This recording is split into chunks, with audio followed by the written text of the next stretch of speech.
Welcome viewers, मैं हूं अनीस फारूकी और आज प्रोग्राम आप देख रहे हैं prime time with Anees Farooqui की एक और एपिसोड। एक ऐसे नाजुक मोड़, एक ऐसा नाजुक लम्हा जब कि आर्टिकल 370 को अब एक बरस हो चला है। 5 अगस्त की वो तारीख आज फिर दोहराई जाने वाली है, यानी कि वो दोबारा कैलेंडर में आएगी और फिर लोगों से बहुत सारे सवाल पूछे जाएंगे, लोगों को बहुत से जवाब देने होंगे। और जो लोग इस वक्त ड्रामे रचा रहे हैं, जो इस वक्त एक यौम मना रहे हैं, यौम इस्तिसाल मना रहे हैं, कौन हैं ये लोग, क्या चाहते हैं, इन्होंने 72 साल में क्या हासिल किया और एक दिन के बाद ये क्या हासिल कर पाएंगे। बड़ा इंटरेस्टिंग टॉपिक है आज का और हमारे साथ जुड़े रहिएगा।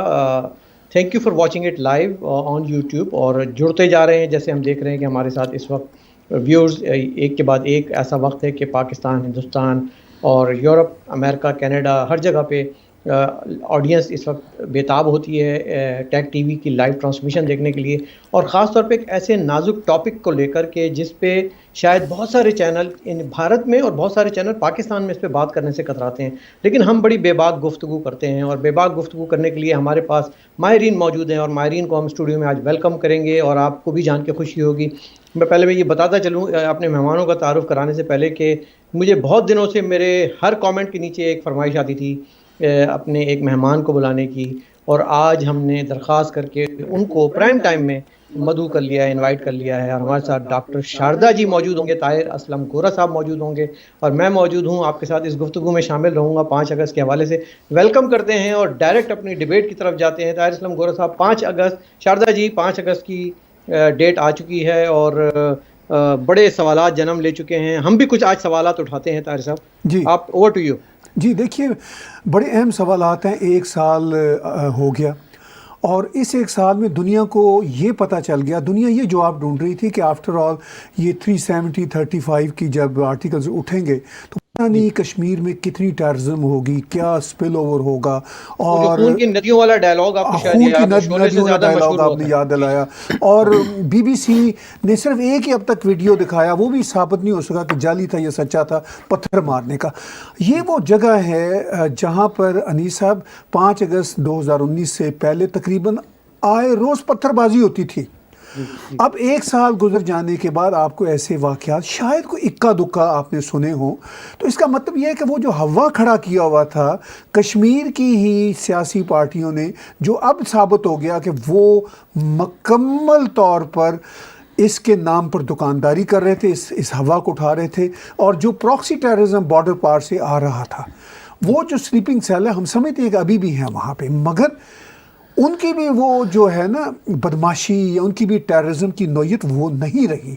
तो ये दुनिया को एक साल में एटलीस्ट पता चल गया कि इतने चैलेंजिंग साल में, जिसमें अभी तो 6 महीने से कोविड-19 ही चल रहा है, अगर इस सारी सिचुएशन के बावजूद जिसका खदशा दुनिया को था और सबसे ज़्यादा ख़तरा भारत को हुआ करता था, भारत की सरकारें सोचा करती थी कि पता नहीं क्या हो जाएगा, कोई तूफ़ान आ जाएगा, कोई ज़लज़ला आ जाएगा, भूचाल आ जाएगा। 370 हटाया, 370 हट गया, एक साल हो गया। इस तरह के वाक़ये के गुजरने के एक साल बड़ा टाइम होता है, क्योंकि ये वो वाक़या अगर कुछ होना हुआ हो तो हो जाता है। कश्मीर में मुझे याद पड़ता है, इसी कश्मीर में इसी एक साल में जब सुलेमानी को ईरान के वो जनरल को मारा था अमेरिकन ने, तो जो इसकी हमायत करने वाले शिया बरादरी के लोग थे वो बाहर आए, उन्होंने प्रोटेस्ट किया और पीसफुल प्रोटेस्ट किया, हज़ारों लोग आ गए। तो इसका मतलब है कि कश्मीर के आर्टिकल पर प्रोटेस्ट करने के लिए भी लोग बाहर नहीं आए, कश्मीरी ऑन बोर्ड थे कि हमारी जान छूटे इस टेररिज्म से। और अब ये है कि चीनी लड़ रहे हैं कि टेररिज्म के वायरस से भी लड़ें और कोरोना वायरस से भी लड़ रहे हैं। एक भी पत्थर नहीं पड़ा, आपने फरमाया एक भी पत्थर नहीं पड़ा। डॉक्टर शारदा साहब, मैं आपसे भी ये पूछूंगा कि ये जो आतंक का मर्ज है, ये डॉक्टर शारदा इसके सिम्टम्स देख रहे हैं या आपने इसको एनालाइज कैसे किया है, इसका क्या इलाज है और ये कहाँ तक इसमें सच्चाई है? 1947 में जब हिंदुस्तान आज़ाद हुआ तो कश्मीर के जो राजा थे उन्होंने कहा जी नहीं, मैं इंडिपेंडेंट रहूँगा।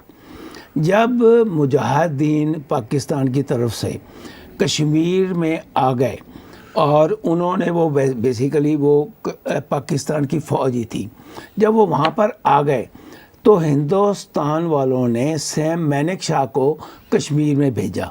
उन्होंने कहा आप जाइए वहाँ पर देखिए। उन्होंने जाके राजा को कहा देखिए اگر آپ چاہتے ہیں کشمیر کو بچانا تو آپ کو یہ سائن کرنا پڑے گا ڈاکیومنٹ کہ آپ ہندوستان میں شامل ہو رہے ہیں، میں تبھی آپ کی ہیلپ کر سکتا ہوں۔ مجبوری میں انہوں نے اس کو سائن کیا، اور اس کے بعد ہم نے دیکھا کہ عبداللہ فیملی نے پچھلے 72-73 سالوں میں 50 سال سے زیادہ راج کیا۔ اس کے بعد اور جو فیملیز ہیں، مصطفیٰ فیملی، دوسری فیملی ہیں، انہوں نے وہاں پر راج کیا۔ جب انہوں نے وہاں پر راج کیا تو انہوں نے لوگوں کے بارے میں کچھ نہیں کیا، انہوں نے جو کچھ کیا اپنی فیملی کے بارے میں، اپنے دوستوں کی فیملی میں، اور ان کو انرچ کیا۔ جب آپ ایسی سچویشن میں آ جاتے ہیں، آج ہی میں بیان پڑھ رہا تھا جناب، پہلے تو آپ کو بہت بدھائی دینا چاہتا ہوں کہ آپ کے پروگرام کے بارے میں لوگ، جب میں آپ کے ویوز دیکھتا ہوں تو لوگ طاہر صاحب کو بار بار یہ اپیل کرتے ہیں کہ ان کو لے کے آئیے، جی بار بار بہت اپیل کرتے بہت ہیں محبت۔ کہ ان کو لے کے آئیے۔ تو میں پہلے آپ کو بہت بہت بدھائی، لیکن اب میں آپ کو بتاتا ہوں کہ جو فاروق عبداللہ ہیں، جی انہوں نے بیان دیا کل ہی، مطلب آج تو کل بیان دیا، اس میں انہوں نے کہا کہ جب تک پنڈت ہمارے جو ہیں وہ واپس نہیں آ جائیں گے، کشمیر نہیں بن سکتا۔ ان کو میں یہ یاد دلانا چاہتا ہوں کہ مفتی کے راج میں اور عبداللہ کے راج میں وہ سارے پنڈت وہاں سے نکلے۔ 1989 میں پہلی بار ہے جب کہ کشمیر میں باقاعدہ پاکستان کی طرف سے وہاں پر فورس انٹر ہوئی، انہوں نے وہاں پہ کسی نہ کسی طریقے سے ٹیرورزم کریٹ کرنا شروع کیا۔ طارق صاحب نے کہا کہ آج تک کوئی پتھر نہیں پڑا، کیونکہ اب وہاں پر 370 کے بعد کلیئر رہے۔ نہیں 370 کے بعد کوئی پتھر نہیں پڑا۔ اس لیے نہیں پڑا جناب کیونکہ وہاں پر ان بچوں کو پیسے دینے کے لیے کوئی آگے نہیں آیا۔ پیسے دو گے تو پتھر پڑیں گے۔ وہاں پر کوئی دنیا میں اپنے آپ نہیں سڑکوں پہ آتا، ان کو لایا جاتا ہے۔ میں آپ کو بتاؤں کہ میں مطلب پریزیڈنٹ تھا یونیورسٹی، دہلی یونیورسٹی کا۔ ہم نے ایک بار ڈیمانسٹریشن کی اگینسٹ خوشونت سنگھ۔ وہ اس وقت ہمارا تھا کہ ہم پتہ نہیں اپنے کیا کہتے ہیں عرب ہیں اور فلسطین ہیں، تو ہم نے وہ اسرائیل کے پریزیڈنٹ تھے۔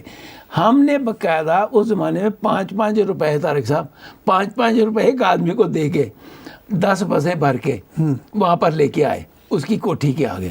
تو یہ جب پیسہ ہی نہیں آ رہا، جب پیسہ ہی کوئی نہیں دے رہا تو پتھر کون مارے گا؟ میں صرف یہی کہنا چاہتا ہوں کہ یہ جو سال ہوا ہے، اس سال میں کچھ غلطیاں گورنمنٹ آف انڈیا سے بہت سیریس ہوئی ہیں، وہ میں آگے چل کے بات کروں گا، لیکن یہ بات تو ضرور ہے کہ 370 کو توڑنا بہت ضروری تھا۔ اور ایک وہاں پر ابھی بھی میں انیس صاحب آپ کو بتانا چاہتا ہوں، ابھی بھی وہاں پر بہت بڑی ڈیفیکلٹی ہے۔ اگر آج الاؤ کر دیا جائے کہ وہاں پر کوئی بھی ہندوستانی، جب 370 توڑ دیا تو پھر کشمیر ہندوستان کا حصہ بن گیا نا۔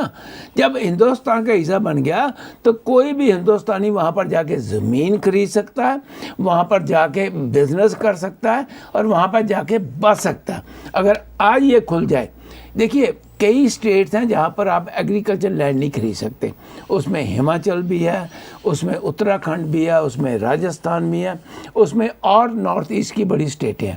دیٹ از فائن، لیکن otherwise you can go and settle there. That's very important which has not been done by the government of India even after 1 year۔